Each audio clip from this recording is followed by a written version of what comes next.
జన్మించిన సమయంలో చిన్న బాలుడిగా శ్రీకృష్ణుడు ఎంత అందంగా ఉన్నాడో భాగవతం అద్భుతంగా వివరించింది. దివ్య రూపంలో కృష్ణుడు వసుదేవుడికి జన్మించాడు. అతని వర్ణం నీలమేఘ వర్ణంతో ఉంది. ఇక్కడ నీలమేఘం అంటే చాలామంది శ్రీకృష్ణుడు నీలంగా ఉంటాడని అనుకుంటారు. సినిమాల్లో కూడా అలానే చూపించారు. కాబట్టి అందరి మధ్యలో కృష్ణుడు అనగానే నీలం అనే ముద్ర పడిపోయింది. నీలమేఘం అంటే నల్లని మేఘం అని అర్థం. బూడిద రంగులో ఆకాశంలో కనిపించే మేఘాలను నీలమేఘాలు అంటారు. ఎక్కడైనా మేఘాలు నీలంగా ఉంటాయా? అలాంటి మేఘాలు ఎక్కడా ఉండవు. నీలమేఘాలు అంటే చామన ఛాయ రంగులో ఉండే మేఘాలని అర్థం. శ్రీకృష్ణుడు నీలమేఘశ్యాముడు. శ్యామ అంటే నలుపు. చామన ఛాయలో ఉండే నల్లనివాడు నీలమేఘశ్యాముడు శ్రీకృష్ణుడు. అంతే తప్ప కృష్ణుడి రంగు సినిమాలో చూపించినట్లు నీలం కాదు. అలా నీలమేఘశ్యాముడిగా వసుదేవుడికి కృష్ణుడి దర్శనం ఇచ్చాడు. పుట్టిన వెంటనే 4 చేతులతో శంకు చక్రాలతో వసుదేవుడికి బాలకృష్ణుడు దర్శనం ఇచ్చాడు. అలాంటి అద్భుత దర్శనంతో వసుదేవుడు పులకించిపోయాడు. శ్రీకృష్ణుడు జన్మించింది కేవలం కంసుడి కోసమేనా? కాదు. ద్వాపరయుగమంతా రాక్షస యుగమే.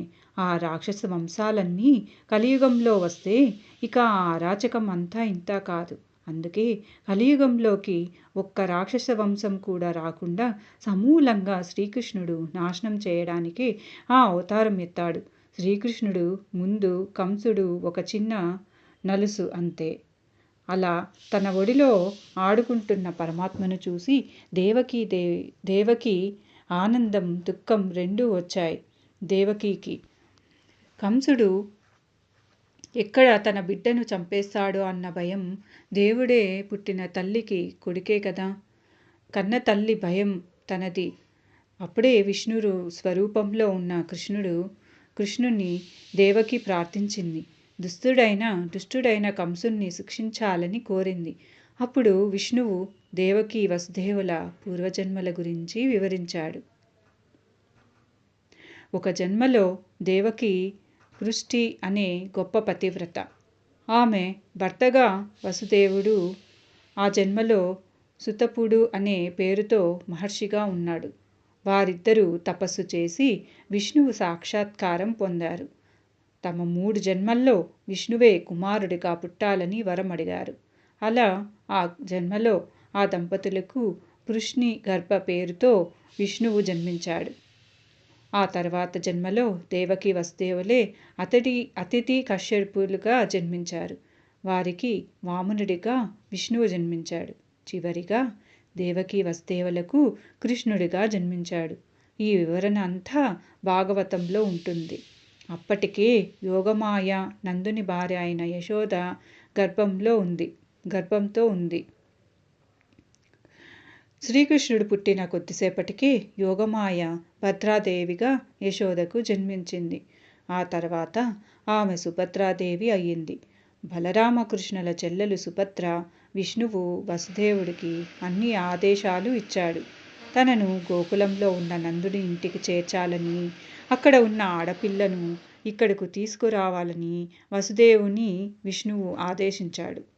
విష్ణుమాయ వల్ల సైనికులంతా నిద్రలో ఉన్నారు. తలుపులు వాటంతట అవే తెరుచుకున్నాయి. ఆ పసిబిడ్డను తీసుకొని వసుదేవుడు కదిలాడు. అతని వెనుకే ఆదిశేషుడు కృష్ణుడికి వసుదేవుడికి కాపలా కాస్తూ వెళుతున్నాడు. వసుదేవుడు నడిచే దారిలో ఊరంతా మైకల్లో మునిపోయింది. గోకులానికి వెళ్ళాలంటే యమునా నది దాటాలి. అప్పటికే యమునా నది వరదల వల్ల ఉప్పొంగిపోతుంది. ఎలా దాటాలో వసుదేవునికి అర్థం కాలేదు. కానీ ఆయన తీసుకువెళ్తుంది ఈ విశ్వాన్నే శాసించే పరమాత్మను కదా. యమునా నది తనంతట తానే ఆ భగవంతుడికి దారి ఇచ్చింది. నది 2గా చీలి దారి ఏర్పడింది. ఆ దారిలో వసుదేవుడు శ్రీకృష్ణుని తీసుకుని గోకులం వైపు వెళ్ళాడు. గోకులంలో కూడా విష్ణుమాయ వల్ల అందరూ మైకంలో పడుకొని ఉన్నారు. నంద యశోదలు కూడా గాఢ నిద్రలో ఉన్నారు. యశోద పక్కన ఆడబిడ్డ ఉంది. ఆ ఆడబిడ్డను వసుదేవుడు తీసుకున్నాడు. తన చిన్న కృష్ణుడిని యశోద పక్కన పడుకోబెట్టాడు. అక్కడి నుండి ఆ ఆడబిడ్డను తీసుకుని వేగంగా మధురకు చేరాడు. దేవకి పక్కన ఆడబిడ్డను పడుకోబెట్టాడు. మళ్ళీ కారాగారం తలుపులు వాటంతట అవే మూసుకున్నాయి. వెంటనే విష్ణుమాయ విడిపోయింది. ఆడబిడ్డ ఏడవడం మొదలుపెట్టింది. ఆ ఏడుపు విని సైనికులు దేవకి వసుదేవుల కారాగారం వైపు పరిగెత్తుకుంటూ వచ్చారు. బిడ్డ పుట్టిందన్న సంగతి కంసుడికి చెప్పారు. కంసుడు హడావుడిగా దేవకి వసుదేవుల దగ్గరకు వచ్చాడు. పుట్టినది మగబిడ్డ కాదని ఆడబిడ్డను అది మేనకోడల్ని చంపడం క్షత్రియ లక్షణం కాదని దేవకి తన అన్నను వేడుకున్నది. ఈ ఆడబిడ్డనైనా తనకు మిగిల్చాలని ఏడ్చింది. అయినా కంసుడు వదల్లేదు. ఆ ఆడబిడ్డ కాలు పట్టుకొని విసిరగొట్టాడు. కానీ ఆ ఆడబిడ్డ పైకి ఎగిరి యోగమాయ విశ్వరూపాన్ని ధరించింది.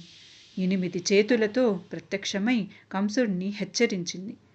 నిన్ను చంపే మహావీరుడు నాతో పాటే పుట్టి మరో చోట పెరుగుతున్నాడని, నీ చావు గడియలు దగ్గర పడ్డాయని ఆ యోగమాయ కంసుణ్ణి హెచ్చరించి మాయమైంది. ఆ తర్వాత ఆ యోగమాయే సుభద్ర అయింది. యోగమాయ మాట విని కంసుడు భయపడ్డాడు. తన శత్రువు విష్ణువు ఎక్కడ ఉన్నాడో అని కంగారు పట్టాడు. ఆ మర్నాడు మంత్రులను పిలిచాడు. రాజ్యంలో ఎక్కడ పసిపిల్లలు కనిపించినా చంపేయమని ఆదేశించాడు. తన రాక్షస మిత్రులకు ఆ పని అప్పచెప్పాడు. వారంతా కనిపించిన పసిపిల్లలను చంపడం మొదలుపెట్టారు. అంతటి దుర్మార్గుడు కంసుడు. అక్కడ గోకులంలో యశోదానందుల సందడికి, ఆనందానికి అవధులు లేవు. కృష్ణుడు జన్మించిన సందర్భంగా వారు ఊరంతా పెద్ద పండగ చేశారు. గోకులానికి రాజులాంటి వ్యక్తి నందుడు వసుదేవుడికి స్నేహితుడే కాదు, ఒక వరుసలో బంధువు కూడా అవుతాడు. అందుకే తన కుమారుడు నందుడి దగ్గరే క్షేమంగా ఉంటాడని వసుదేవుడు నిశ్చితంగా ఉన్నాడు.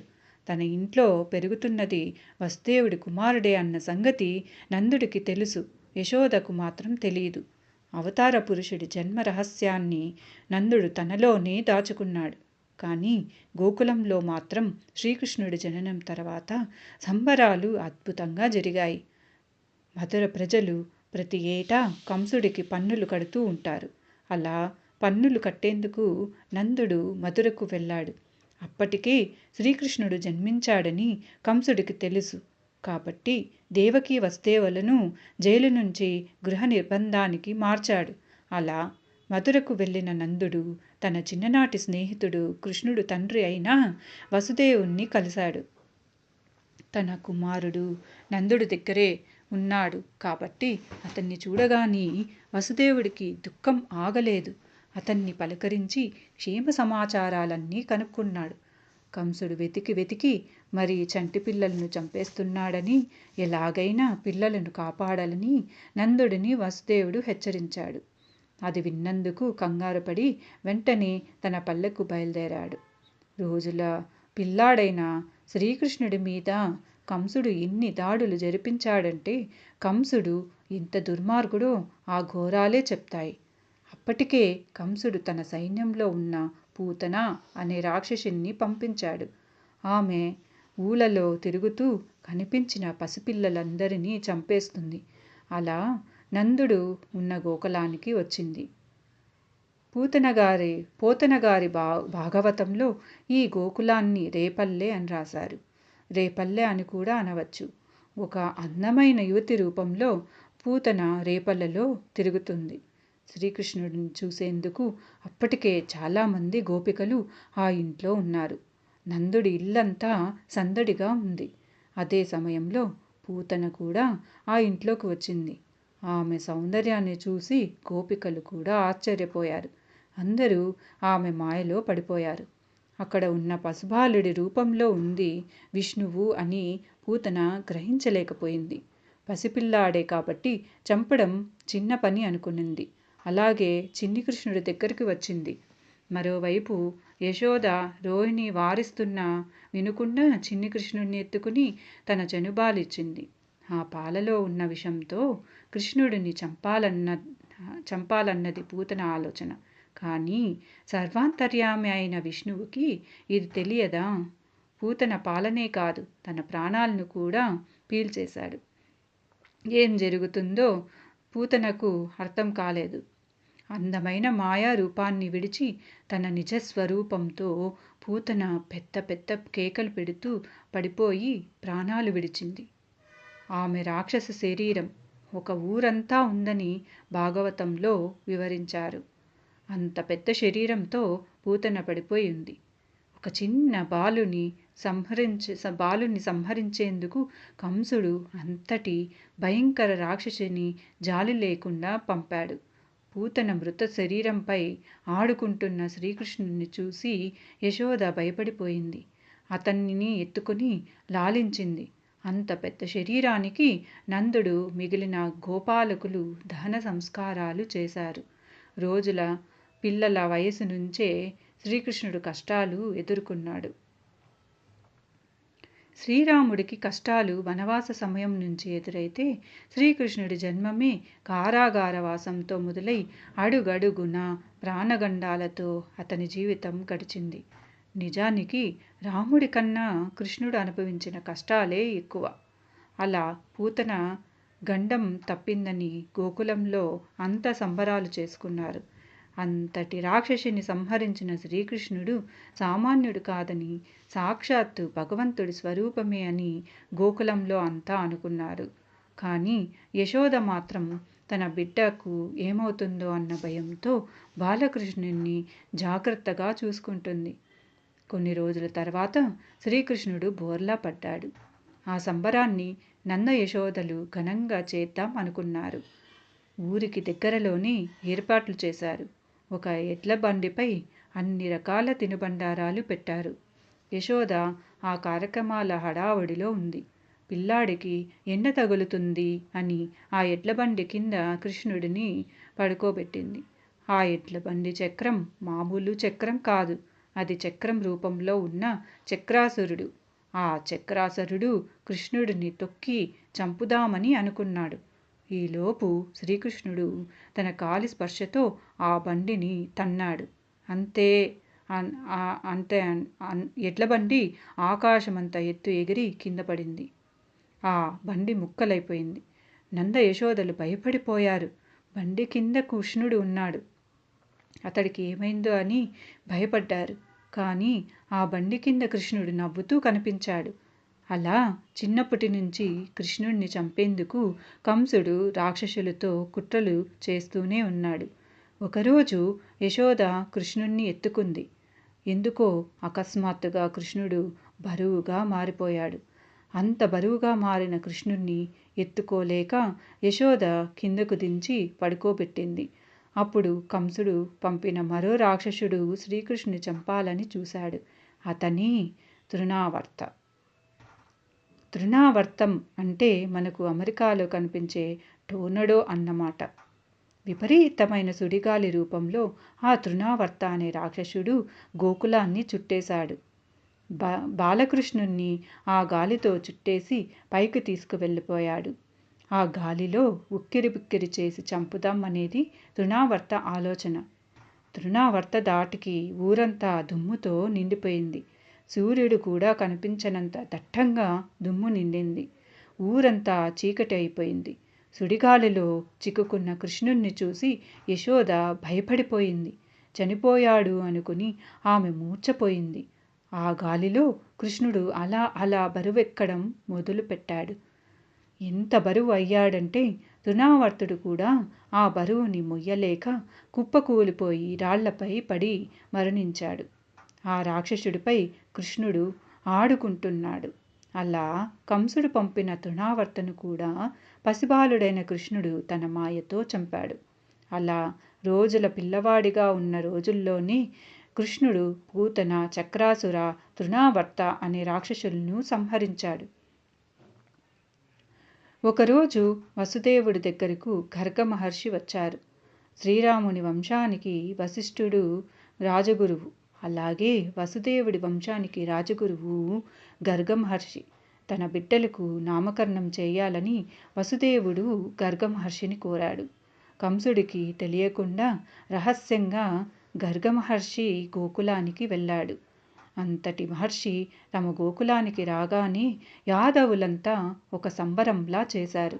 గర్గ మహర్షి బలరామకృష్ణులకు ఆ పేర్లు పెట్టారు. బలమైన వాడు యాదవులను ఐక్యంగా ఉంచేవాడు గనుక రోహిణీపుత్రుడికి బలరాముడని పేరుని గర్గ మహర్షి పెట్టారు.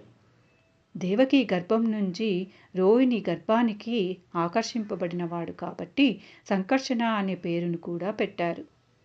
కృష్ణుడికి ఆ పేరు ఎందుకు పెట్టారు గర్గ మహర్షి వివరించారు.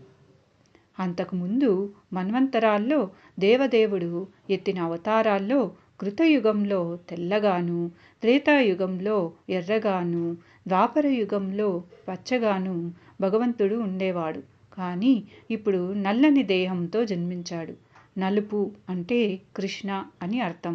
అందువల్ల ఆ బిడ్డకు శ్రీకృష్ణ అని గర్గ మహర్షి నామకరణం చేశారు. అలా పరమాత్మ కృష్ణ పరమాత్మ అయ్యారు.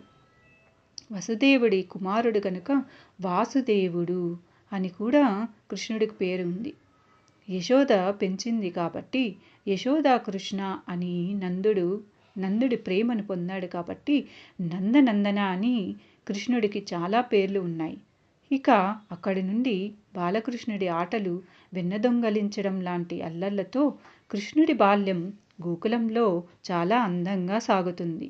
మరోవైపు కంసుడు తన శత్రువు కోసం వెతుకుతూనే ఉన్నాడు. కృష్ణుడు చేసే అల్లరి పనులకు గోపికలు యశోదతో గొడవ పెట్టుకోవడం ఇవన్నీ శ్రీకృష్ణుడి బాల్యంలో జరిగిన విశేషాలు. ఒకరోజు కృష్ణుడు మన్ను తిన్నాడు. అది చూసి యశోద కృష్ణుణ్ణి మందలించి నోరు చూపించమంది. కానీ ఆ నోటిలో సమస్త విశ్వాన్ని తన తల్లి యశోదకు చూపించాడు కృష్ణుడు. తాను చూస్తున్నది నిజమో భ్రమో అర్థం కాక యశోద ఆశ్చర్యపోయింది. కృష్ణుడు సాక్షాత్ విష్ణు స్వరూపమని యశోదకు అర్థమయ్యింది. ఈ ఘటనల తర్వాత ముఖ్యమైన ఘట్టం మరొకటి ఉంది. ఒకరోజు కృష్ణుడి అల్లరి భరించలేక యశోద అతన్ని ఒక రోలుకు కట్టేసింది. ఆ రోలుతో పాక్కుంటూ 2 పెద్ద పెద్ద మద్ది చెట్లను కూల్చేశాడు కృష్ణుడు. ఆ మద్ది చెట్ల నుండి నలకుబేరులు, మణిగ్రీవ అనే 2 గంధర్వులు శాప విమోచనం పొందారు. కుబేరుడికి 2 కుమారులు. వారే నలకుబేర, మణిగ్రీవ. కుబేరుడు అంటేనే అత్యంత ధనవంతుడు కదా. అందుకే అతని కుమారులకు ఆ ధనగర్వం ఎక్కువగా ఉండేది. వారు ఆ అహంకారంతో ఒకసారి వారి దేవకన్యలతో నగ్నంగా జలకాలాడుతున్నారు. అప్పుడే నారదుడు అటువైపు వచ్చాడు. అతన్ని చూసి దేవకన్యలు వస్త్రాలు ధరించి నమస్కరించారు. కానీ నలకుబేర, మణిగ్రీవ మాత్రం నారదుడిని చూసి కూడా మధ్యలో దిగంబరంగానే నిల్చున్నారు. అప్పుడు నారదుడు ఇలా అన్నాడు. ధనవంతుడు ఎవరిని లెక్క చేయడు. ధనబలంలో అందరినీ హింసించాలని, అవమానించాలని చూస్తాడు. ధనం లేని పేదలు ఆకలితో చనిపోతున్నా కూడా ఇతరులకు హాని చేయాలని చూడరు. అందుకే ధనవంతుల కంటే ధనం లేని వారు సంస్కారులు అన్నాడు నారదుడు. అందువల్ల ఈ ధనవంతులకు సంస్కారం విలువ తెలియాలంటే వీరికి కటిక దారిద్రాన్ని చూపించాలని నారదుడు అనుకున్నాడు.